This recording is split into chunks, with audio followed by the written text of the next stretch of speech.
بسم اللہ الرحمن الرحیم۔ السلام علیکم ورحمۃ اللہ وبرکاتہ۔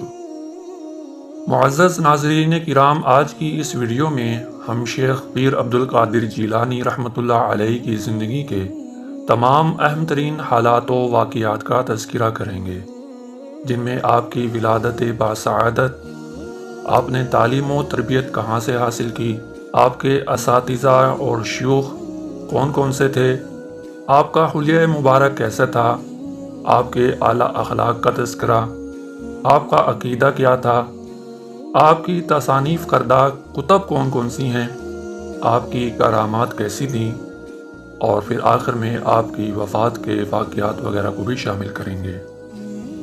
جو لوگ بھی پیران پیر حضرت عبد القادر جیلانی رحمۃ اللہ علیہ سے محبت کرتے ہیں، ان کو چاہیے کہ وہ اس ویڈیو کو مکمل ضرور دیکھیں۔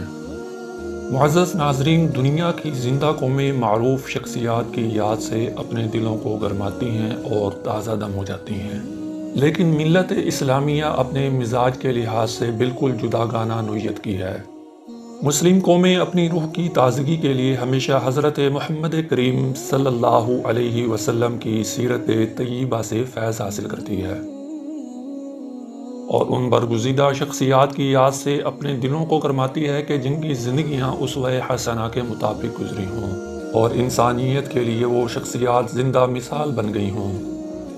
یہ ایسی شخصیات ہیں کہ جو دنیا سے رخصت ہونے کے بعد بھی لوگوں کے دلوں میں زندہ رہتی ہیں۔ لوگ ان کا تذکرہ کرنا اور سننا باعث فخر سمجھتے ہیں۔ انہی بزرگ شخصیات میں سے ایک نمایاں اور ممتاز شخصیت شیخ پیر عبد القادر جیلانی رحمۃ اللہ علیہ کی ہے۔ آپ توحید خالص، اتباع رسول اور اصلاح معاشرہ کے علمبردار تھے۔ شیخ پیر عبد القادر جیلانی رحمۃ اللہ علیہ کو اس دنیا سے رخصت ہوئے کم و پیش 800 سال گزر چکے ہیں، لیکن مسلمانوں کے دلوں میں ابھی بھی آپ کی یاد زندہ ہے، اور آپ کا ذکر خیر گلاب کے پھول کی خوشبو پھیلانے کی طرح ہے۔ تو آئیے ان کی زندگی کے حالات کو سماعت فرمائیں اور اپنے ایمان کو بڑھائیں۔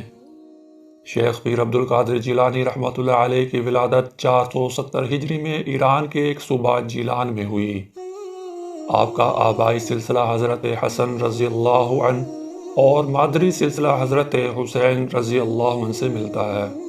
مختلف قرابتوں کے لحاظ سے آپ کا نسب حضرت ابوبکر صدیق، حضرت عمر فاروق اور حضرت عثمان غنی رضی اللہ عنہم سے بھی ملتا ہے۔ شیخ پیر عبد القادر جیلانی رحمۃ اللہ علیہ ایک علمی گھرانے میں پیدا ہوئے تھے۔ آپ کے والد شیخ ابو صالح موسیٰ اپنے وقت کے ممتاز عارف ملت تھے۔ آپ کی والدہ ماجدہ سیدہ ام الخیر فاطمہ ثانیہ بھی عظیم المرتبت نیک خاتون تھیں، لہذا آپ کی سب سے بڑی تربیت گاہ والدین کی گود اور ان کا گھر تھا۔ آپ نے ابتدائی تعلیم والدین سے ہی حاصل کی اور قرآن مجید بھی والدین سے ہی حفظ کیا، اور جب آپ کی عمر 10 سال کی ہوئی تو آپ کے والد کا انتقال ہو گیا اور آپ کو یتیمی کا درد سہنا پڑا۔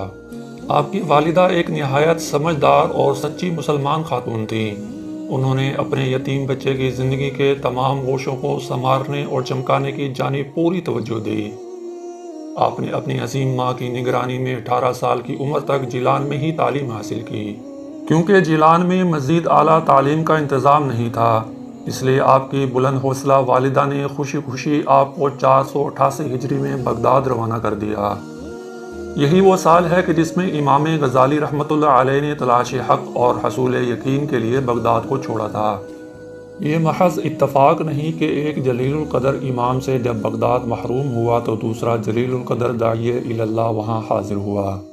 شیخ عبد القادر جیلانی رحمۃ اللہ علیہ مملکت اسلامیہ کے دارالخلافہ بغداد میں ابو الخیر حماد بن مسلم کی خدمت میں حاضر ہوئے اور ان سے رموز طریقت حاصل کیے۔ اس جہاد میں بلند مرتبت قاضی ابو سعید محزمی سے تکمیل کی اجازت حاصل کی۔ ان کے علاوہ شیخ عبد القادر جیلانی رحمۃ اللہ علیہ کے اساتذہ میں ابو الفدا ابن عقیل بغدادی، ابو زکریا تبریزی، حسن البقالانی جیسے نامور علماء اور ائمہ فن شامل ہیں۔ شیخ عبد القادر جیلانی رحمۃ اللہ علیہ کا جسم کمزور، قد درمیانہ اور رنگ گندمی، سینہ چوڑا اور داڑھی مبارک لمبی تھی۔ آپ کے کلام کے رعب سے سننے والے پر ہیبت طاری ہو جاتی تھی۔ اور یہی حالت آنکھوں کی تھی کہ جس کی طرف ایک بار نظر اٹھا کر دیکھ لیتے تھے وہ آپ کے رعب کی وجہ سے فرما بردار ہو جاتا تھا۔ شیخ عبدالقادر جیلانی رحمۃ اللہ علیہ ایک ہی وقت میں بہترین استاد اور زبردست مقرر بھی تھے۔ بغداد کے رہنے والے لوگ آپ کی تقاریر کو بڑے ہی جوش و خروش سے سنتے تھے۔ آپ کو اللہ نے ایسا رعب و دبدبا عطا فرمایا تھا جو بڑے بڑے بادشاہوں کو بھی نصیب نہ ہو سکا۔ بادشاہ اور وزیر آپ کی مجلسوں میں عاجزی اور انکساری کے ساتھ حاضر ہوتے تھے۔ شیخ عبدالقادر جیلانی رحمۃ اللہ علیہ غریبوں اور فقیروں کے ساتھ بیٹھتے تھے۔ کسی بھی معزز آدمی اور ارکان سلطنت کی تعظیم میں کھڑے نہ ہوتے بلکہ خلیفہ کی آمد پر جان بوجھ کر گھر چلے جاتے، اور جب خلیفہ آ کر بیٹھ جاتا تو پھر تشریف لاتے تاکہ تعظیماً کھڑا نہ ہونا پڑے۔ شیخ عبدالقادر جیلانی رحمۃ اللہ علیہ کی سیرت کے اس پہلو سے ہمیں یہ سبق ملتا ہے کہ ہمیں کسی بھی عظیم اور کسی بھی بڑے شخص کے لیے وہ چھوٹا ہو یا بڑا ادباً کھڑا نہیں ہونا چاہیے۔ شیخ عبدالقادر جیلانی رحمۃ اللہ علیہ سے واقفیت رکھنے والے لوگ آپ کے حسن اخلاق، اعلیٰ حوصلہ، تواضع و انکساری، سخاوت و ایثار اور اعلیٰ اخلاقی اوصاف کی تعریف میں پھول برساتے تھے۔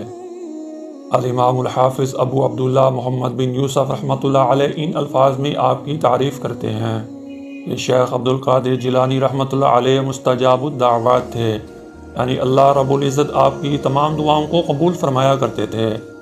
آپ کے سامنے اگر کوئی عبرت اور رکت کی بات کی جاتی تو جلدی ہی آپ کی آنکھوں سے آنسو آ جاتے تھے۔ ہمیشہ ذکر و فکر میں مشغول رہا کرتے تھے۔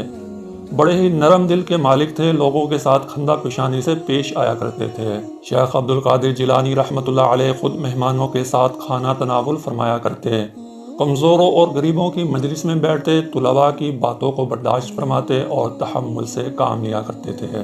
آپ کے اعلیٰ اخلاق کی وجہ سے ہر شخص یہ سمجھتا تھا کہ اس سے بڑھ کر کوئی بھی ان کے قریب نہیں ہے، اور اگر آپ کے ساتھیوں میں سے کوئی ساتھی غیر حاضر ہوتا تو اس کا حال دریافت فرمایا کرتے تھے، اس کی فکر کرتے اور تعلقات کا بڑا پاس اور لحاظ رکھا کرتے تھے۔ لوگوں کی غلطیوں اور کوتاہیوں سے درگزر فرمایا کرتے، اگر کوئی کسی بات پر قسم کھا لیتا تو اس کو مان لیتے اور جو کچھ اس کے بارے میں جانتے تھے اس کو چھپا لیا کرتے تھے، یعنی کہ آپ بہت زیادہ پردہ پوشی فرمایا کرتے تھے۔ اللہ رب العزت نے آپ کے دل کی توجہ اور زبان کی تاثیر سے لاکھوں انسانوں کو نئی ایمانی زندگی عطا فرمائی، یعنی آپ کے ذریعے سے بہت سارے لوگ مسلمان ہوئے۔ آپ کا وجود اسلام کے لیے بڑا ہی خوشگوار تھا کہ جس نے دلوں کے قبرستان میں نئی روح ڈال دی تھی۔ شیخ عمر کیسانی رحمۃ اللہ علیہ کہتے ہیں کہ کوئی مجلس ایسی نہ ہوتی تھی کہ جس میں یہودی اور عیسائی اسلام نہ قبول کرتے ہوں، ڈاکو اور چور خونی اور جرائم پیشہ توبہ سے مشرف نہ ہوتے ہوں، اور فاسد الاعتقاد اپنے غلط عقائد سے توبہ نہ کرتے ہوں۔ اور یاد رکھیے کہ شیخ عبدالقادر جیلانی رحمۃ اللہ علیہ بہت بڑے مواحد تھے۔ آپ کے درس و اسباق میں ہمیشہ توحید کے پیمانے جھلکتے نظر آتے ہیں۔ توحید کا مضمون آپ کے مقالات کی جان اور واعظ کی روح تھی۔ آخری دم تک آپ توحید کی نشر و اشاعت میں کامل توجہ سے لگے رہے، اور بلکہ زندگی کے آخری لمحات میں اپنے بیٹے شیخ عبدالوہاب رحمۃ اللہ علیہ کو فرماتے ہیں کہ بیٹا اللہ کا خوف لازم کر لے، اللہ کے سوا کسی سے نہ ڈرنا اور نہ ہی اس کے سوا کسی سے امید رکھنا، اپنی تمام حاجتیں اللہ کے حوالے کر دو اور اس کے سوا کسی پر بھروسہ نہ کرو، جو مانگنا ہو اسی اللہ سے مانگو، اس کے سوا کسی کی بھی مدد پر امید نہ رکھو، کیونکہ اللہ بڑی ہی عزت و جلال والا ہے۔ تم توحید کو مضبوط پکڑ لو، توحید کو لازم پکڑ لو۔ تو معزز ناظرین، یہ عقائد ہیں شیخ عبدالقادر جیلانی رحمۃ اللہ علیہ کے، کہ جو ہمیشہ ایک اللہ سے مانگتے رہے اور اسی کی لوگوں کو تعلیم دیتے رہے۔ اور اگر ہم بھی شیخ عبدالقادر جیلانی رحمۃ اللہ علیہ سے پیار و محبت کرتے ہیں، ان کا عزت احترام کرتے ہیں، تو ہمیں بھی چاہیے کہ ہم انہی عقائد کو اپنا کر ان سے محبت کا ثبوت دیں۔ شیخ عبدالقادر جیلانی رحمۃ اللہ علیہ کی بے شمار کتابیں ہیں، جن میں سے ایک مشہور کتاب بنیۃ الطالبین ہے۔ اس کے علاوہ آپ کی چند ایک کتابیں یہ ہیں: فتوح العیب، الفتح الربانی، فیوزات ربانیہ، بشائر الخیرات، جلاء الخاطر، الیواقیت والحاکم اور مواہب الربانیہ شامل ہیں۔ شیخ پیر عبدالقادر جیلانی رحمۃ اللہ علیہ 90 سال تک اس دنیا فانی میں رہے، اور آخرکار 561 ہجری میں بغداد میں ہی اپنے خالق حقیقی سے جا ملے۔ وہیں اپنے استاد ابو سعید محزمی کے مدرسے باب الازج میں مدفون ہوئے۔ انا للہ و انا الیہ راجعون۔ اللہ پاک حضرت شیخ عبد القادر جیلانی رحمۃ اللہ علیہ پر کروڑوں رحمت نازل فرمائے، آمین ثم آمین۔ آپ بھی کامنٹ میں آمین لکھ کر ہمارے ساتھ اس دعا میں شامل ہو جائیں، اور آج کی اس ویڈیو کے بارے میں آپ کی کیا رائے ہے کمنٹ سیکشن میں ضرور بتائیں، اور آپ کس معروف اور دینی شخصیت کی زندگی کے حالات جاننا چاہتے ہیں یہ بھی کمنٹ میں ضرور درج کریں، اور ہمارے اس یوٹیوب چینل بامقصد کہانیاں ضرور سبسکرائب کریں اور بیل آئیکن کو ضرور آن کریں تاکہ ہر نئی آنے والی ویڈیو کا نوٹیفیکیشن پر وقت آپ کو مل سکے۔ اگلی ویڈیو تک کے لیے اجازت دیجیے، اپنا بہت سا خیال رکھیے، اللہ حافظ۔